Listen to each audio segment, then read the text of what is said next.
Welcome to the Rewild Your Business podcast. I feel like this week's episode is very rewildy in its nature. And I think you're going to enjoy this one because the more I talk about the topic of simplifying our businesses, the more it seems to resonate with you, lovely, lovely people.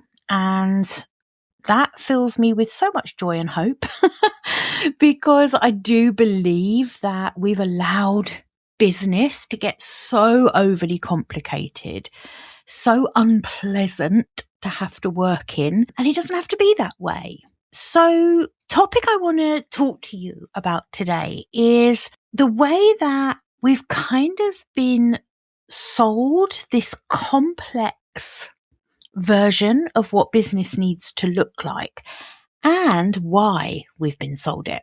You know what I mean when I'm talking about complex business, right? You know, the 47-step funnels and intricate launch sequences and all of the sort of social media strategies that you need a bloody degree in digital marketing to understand, right?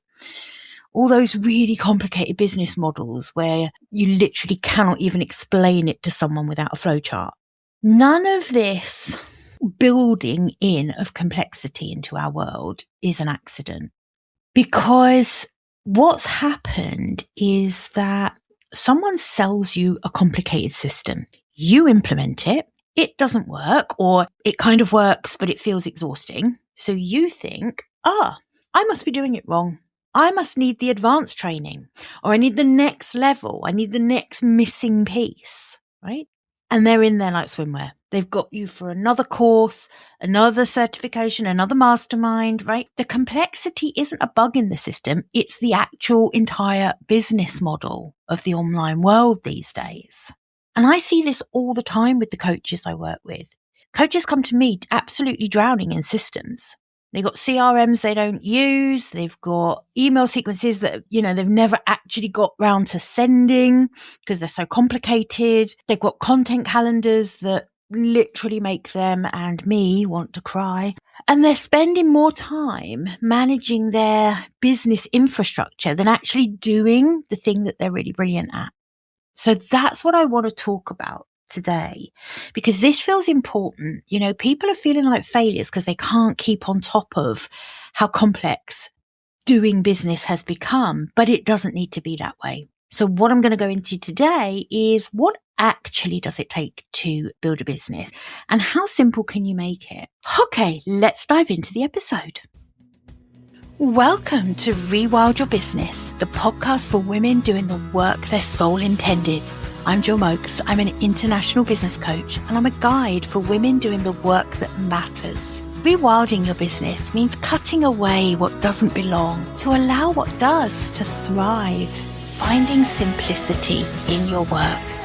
And it's about bringing the whole of who you are to the table, whether you're building something new or finding your way back to what really matters to you. I'm so glad you're here. Like I say, I think people begin to feel like a bit of a failure when they can't stay on top of the perceived complexity that is doing business right now. But the truth of it is, it's not a failure in us. The whole system is designed to make you feel inadequate so that you keep buying solutions to problems that actually didn't exist until someone convinced you they did. It's a crazy little loop that we're in.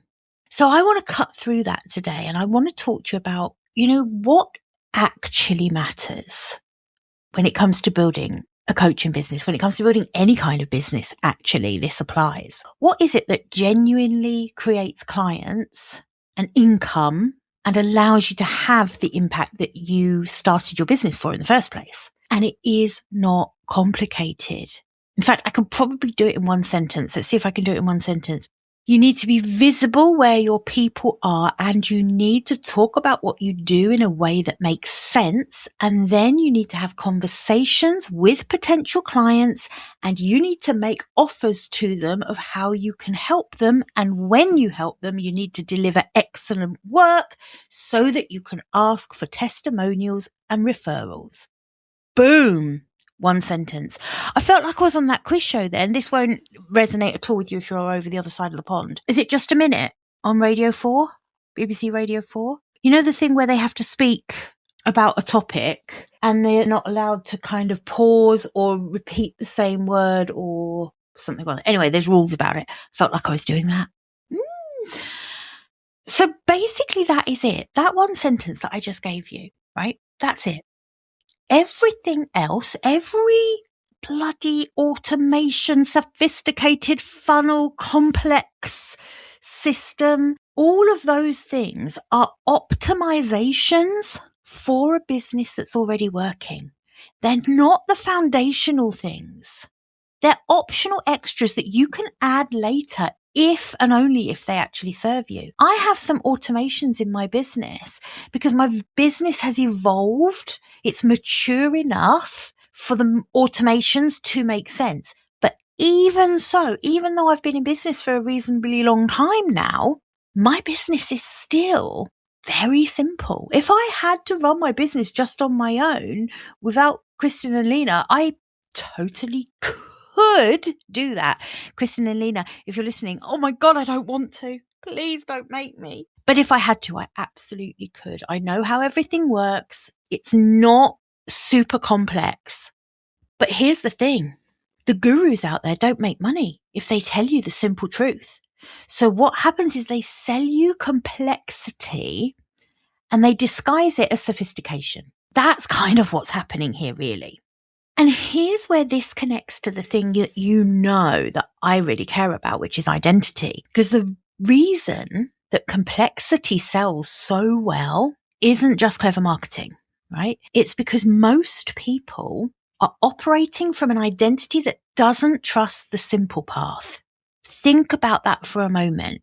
If you fundamentally don't believe that you're the kind of person who can build a successful business through really straightforward means, through your actual talent, your real relationships, your genuine value, then complexity is going to feel necessary. Feels a bit like armor, like proof that you're a serious business person.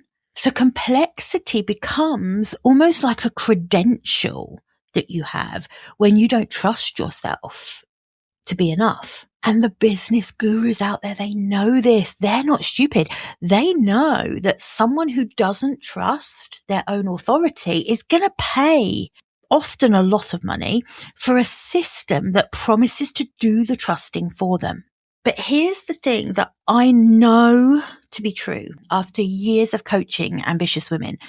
The minute you step into the identity of someone who creates value, builds relationships, makes offers from that place of genuine authority, then that complexity starts to feel exhausting. Instead of feeling like it's something you have to have, it starts feeling like a chain around your neck. All of the things you've been sold that are going to make your life so much easier suddenly become really heavy. And you realize that you don't need them. So if we break down what you do actually need, I would say the first thing you really need is you need clarity on who you serve and the transformation you create. I don't care what you do for a living. I don't care what your job description is. If you don't have complete clarity on who you serve and what the transformation is that you create, don't even bother trying to put one foot in front of the other yet. You've got to get that clarity first. And I'm not talking about, 27-point ideal client avatar. I'm just talking here about a clear, honest answer to who do I help and what do they get from working with me? As simple as that. Who do I help and what do they get from working with me? Second thing, you need a simple way to reach those people. And I believe that it should be your own platform where you are able to put out content that is original. So it's your thoughts. It's your thought leadership.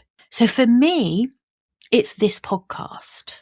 For some people, it's going to be a YouTube channel. For some people, it's going to be a Substack. It might be that, LinkedIn is your thing and you love it and you just do everything on LinkedIn. You have your articles and you do lives and that is your platform. Personally, I'd rather you did it so that you were owning the platform rather than on social media. But, whatever your thing is, whatever your primary platform is, where you are going to show up consistently and let people know about what you stand for and who you are, then just pick one thing and just do it consistently well. Don't try and do like 7 things poorly or mediocrely. Mediocrely? Is that a word? Let's make it a word. Love it. Third thing, you need to talk about your work regularly. Now, again, this doesn't have to be some overly complex content strategy, but you do need to be talking about what you do when you work with a client. You need to be talking about the kind of things that you work with clients on. And you need to be sharing about who you are, what matters to you, what's your story. So you've got to have this platform, and then you've got to talk about your work. Talk about what matters. Talk about why you're different. Talk about what you love or don't love about the industry you've decided to work in. The fourth thing, I would say probably the most important thing, because visibility will get you so far, but if you don't move on to the next phase, then visibility does not lead to paying clients. The fourth thing is you need to be building genuine relationships like your life depends on it. And basically your business definitely does. So you need to be finding a way to have conversations with potential clients, with potential collaborators, with potential introducers of business. And again, I don't really mind how you do that, whether you're inviting people to have a coffee chat, whether you're calling it a discovery call, whether you do what I do and get people to apply for a best next move session, which is what I do. And that is a level of complexity that if you're a bit earlier on in your business, you won't need. You don't need to get people to apply for a session because you've probably got room on your calendar to be able to take bookings for plenty of calls. You're probably thinking, God, Jill, that'd be a nice problem to have, right? But in time, you get to the point where you can't actually, just accept bookings from anyone into your calendar, or you never actually get any work done. And then you can do what I've done, which is now I get people to apply for a best next move session. And if I think that they're a good fit for me and I'm a good fit for them, then I give them a free hour of my time to see if that's true. Obligation free, money free, right? But that's a level of complexity. This is a perfect example of a level of complexity that you don't need at the beginning, but in time you might want to introduce in. But this fourth thing is, you need to actually be talking to people, particularly now. I think there was a time when service-based businesses could set up these funnels and get people to almost sign up online and book in, and suddenly they're off to the races. It doesn't work like that. We are in a trust desert. Thank you, ChatGPT and Claude and the rest of them. Other AI suppliers are available. But you know what I mean? With the rise of AI, written word, not enough. You need to be having conversations. People need to be able to look you in the whites of your eyes to build enough trust in you to decide that you are a coach that they would like to hire and work with. So you need to be talking to people. And then the fifth thing is, you need a clear offer that you can give those people that solves a real problem and that is priced appropriately for the value you create. So you've got to be clear on how you help someone.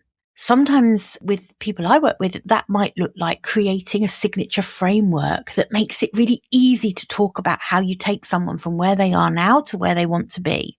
That's one way that your offer can become very clear. But you need to be able to very easily explain what your offer is. So for a long time, I just built my business to well over 6 figures. And I'm not doing that to be one of those twats who's like, I'm going to think for your business. But I built my business to over 6 figures just by doing one-to-one coaching.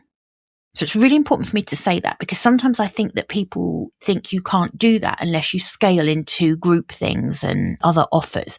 You can. You absolutely can build to 6-figure business offering one-to-one coaching. But what you need to be sure of beyond any doubt is that your offer solves a real problem and is priced appropriately for the value you create. So those 2 things you need to be really confident around. If you haven't done enough work of understanding your ideal clients, this is where you might struggle with this. If you have done the level of work that I talk about and teach around getting to really know and understand your ideal clients and what their challenges are and what their desires are, then you should be able to create offers that absolutely speak to those. And you need to be able to price them appropriately for the value. If you undercharge, that completely affects the perception of the value of what you're offering. So don't think that going in low means you're going to sell more. It never works like that. You can't overprice either. What you need to do is really understand the value to your client of the problem being solved. And then the last thing is that once you're working with a client, you've got to do that work brilliantly so that you can ask for referrals and testimonials, because that is the momentum starting. As soon as you can start delivering beautiful coaching experiences for your clients, then you can start asking for referrals and testimonials, and your word of mouth business starts having momentum. Outside of those 6 things that I just talked about, honestly, everything else is optional. Everything else is optional. You don't need every single system and process and strategy under the sun. You need a sleek way of moving someone from coming into your world to paying you and having a great experience of working with you. And we just make it so overly complicated. So I feel like the rewilding move here is we need to actively resist that pull towards complexity. So when someone's trying to sell you some kind of sophisticated system, I want you to ask yourself, does this actually solve a problem I have? Or is this kind of addressing a problem that someone else has convinced me I should have?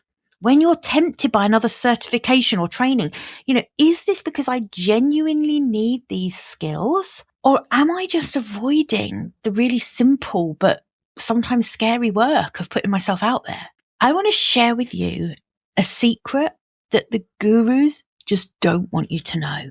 Everyone who's built a successful coaching business did it through relationships first and systems later. That is the truth. But of course, that's not lining the pockets of the people who are out there selling you the very, very complicated, complex systems, processes, frameworks, blueprints, and the rest of it. For me, I believe that the work that really matters here, the work that makes the difference here, is the internal work. As usual, it's the identity work. How are you going to become the person who trusts their own value enough to make simple, clear offers? How are you going to become the person who believes in their expertise enough that they don't need to wrap it in kind of overly complex packaging? How are you going to be the person who can have conversations about their work without needing scripts and funnels and fear-based kind of urgency tactics and all of that crap? Because that's the transformation that will change everything. Forcing yourself to simplify your business without doing this identity work can sometimes backfire. Because until you've done the identity work to become that person that trusts themselves enough for things to be simple, it's going to feel very intimidating. Because like I said before, we tend to wear complexity like a little bit of an armor, I guess. So that transformation of becoming that person, it doesn't come from buying another course or programming. It comes from just choosing consciously and repeatedly to operate from your actual authority rather than constantly outsourcing it to systems. So here's what I want you to do this week. I want you to look at your business right now, all of it.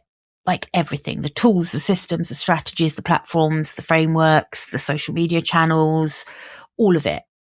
And ask yourself, what here is actually serving me versus what am I serving? Because if you're spending more time managing your business infrastructure than actually building relationships, having conversations, making offers, creating value, then you've probably been sold complexity and now you're hiding behind it. And the antidote to it is not another solution. It's subtraction. It is simplifying. It's rewilding your business. It's trusting yourself enough to strip it back to what actually works. And honestly, sometimes this feels risky. And that is because we have been so bombarded with noise around what success looks like that it feels quite exposing. It feels quite vulnerable to strip things back. But honestly, if you can strip back to relationships, value, offers, delivery, repeat, right? That's it. Everything else negotiable. So if this resonates with you and you are ready to strip back all that complexity and build your business from a place of genuine authority, if you're ready to do that identity work around becoming the coach who builds that business with that level of confidence in how simple it can be, then I want you to apply for a next best move call with me. I'm going to pop the link in the show notes. And that's an hour of one-to-one time with me. It's application only, like I say, because I do only make a few slots available each month. But apply for one of those calls and let's try and figure out what you actually need. What could that simple version of your business look like? Because I will guarantee it will be more effective if it's more simple. Okay, I hope you've enjoyed this episode. And yeah, what can you subtract this week? Okay, I will see you back here again, same time, same place next week. Bye for now.